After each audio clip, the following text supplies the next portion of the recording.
Ebusuafo mimo bibia kwaba de ba GCN page so midin ede adwoa searching. Mesro subscribe to my channel. Fawusa miabe on so obenya notification. Ensema ekoso ha bia obenya bi etie anase obenya bi ahwe.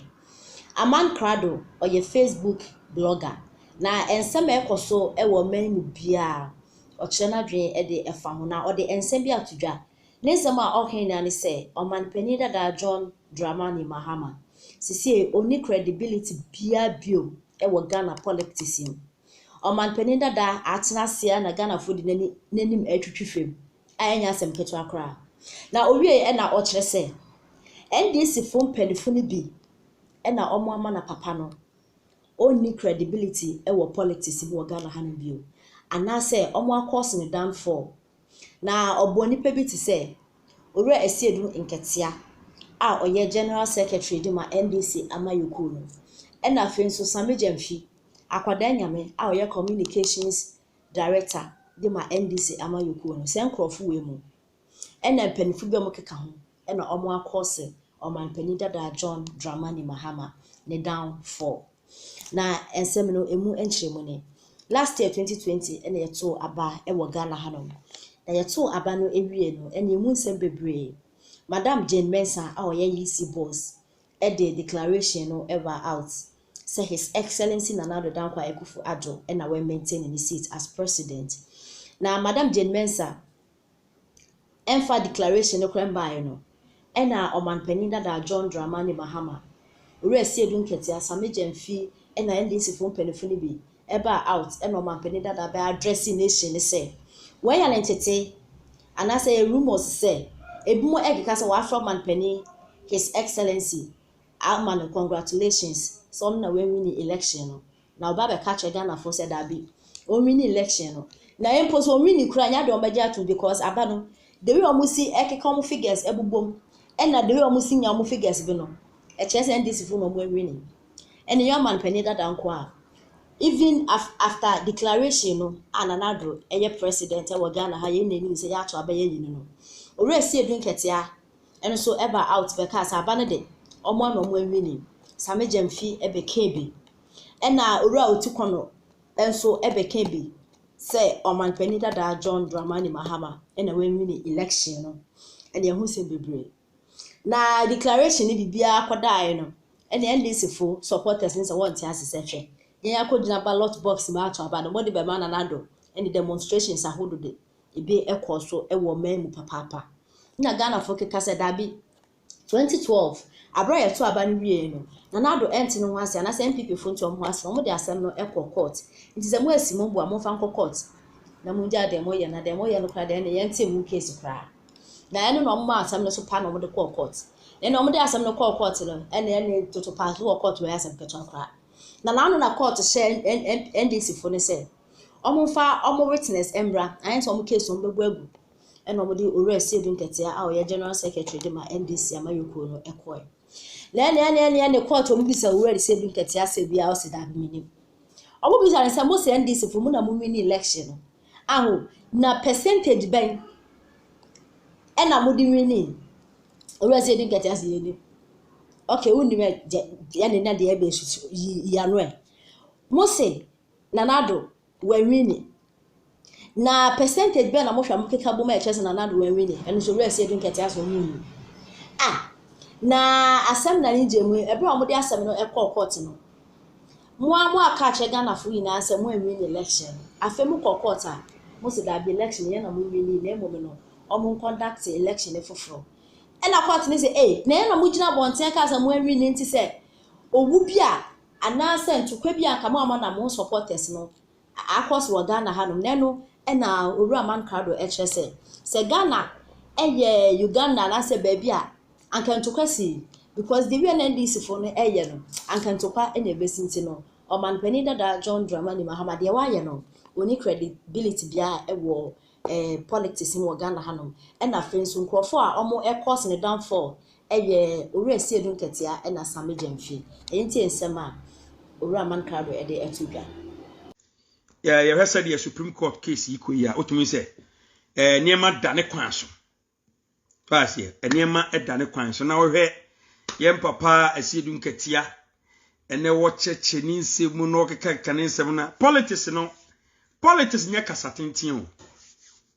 yem fa sebe agudie nko politics ho wasie yem fa agudie enko politics ho wana takashi yem fa nya politics kasa obekasa no right after election say assembly nya drew court dem a different ball game. What you say? A different ball game. And I would check in Yamana already we are ya to abawie Niena NDC titafo ni bi sanka ye nyabo kakra ewo Ghana kokwa say bia Sierra Leone ana bia Liberia ana any other war countries ibi ana ye to aba opposition no lose ye no na onye ntumu ana oye de ne nkofo oye de sei kentokwasi ye fa bibia to nchen say bia wodopa bi too much fa to nchen Ghana for ye tie ho ase say anibia ba ama Ghana say when case where ya santini when case where ya igbeni when case where ya timini when case where not na ye nyina ya tie ho ase ya wareware ye ho intermarital exercise no aboa ama Ghana democracy no a develop yi ankanye cause 2020 general election e course no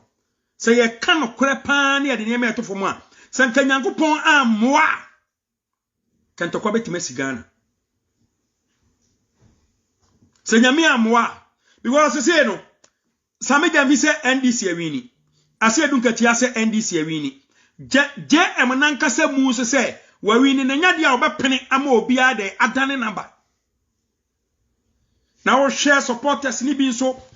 campaign na bi ye dede ni to so obi a che se omo supporters na je atumi so mo wini mi amenyonko brebo a wono so ye NDC ni no wono te se o se aman we de no nte sa Alhaji Babs o se no aman ya wini se ekokoye o man foforo bi so a anka ne Ghana anka ye to nyum foforo enso esan botre so nkwan ye wo na ewie abaye se enko court aye ko gina Supreme Court no mi gini ye se 2024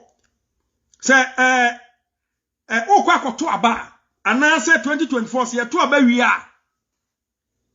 2024 se ye to aba wi a na so be de bia you will think twice. Sa Ghana kokoye Liberia ana Sierra Leone anka bra ye to aba de wiye dede course won kan tokwasi Ghana nti eba sere se ye mpanifo no men kabaya anka JM madin kirewo me huni se ase ne nkwada na di yi nachi na chidifo no leaders ni bi no oma disappoint no yes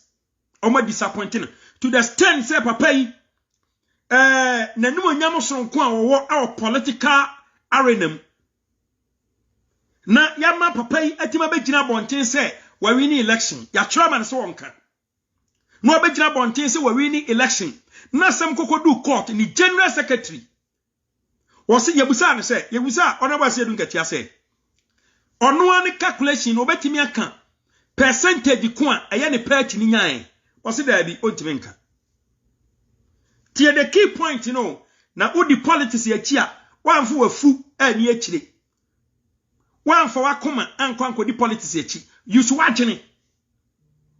we yerkwa ne ka kirewo anya ntro ne etwade a kirewo ye ka no kore ana di a kirewo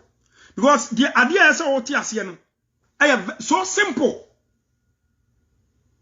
idea is what you ase so simple general secretary of the party akwa gina court yebusa ne say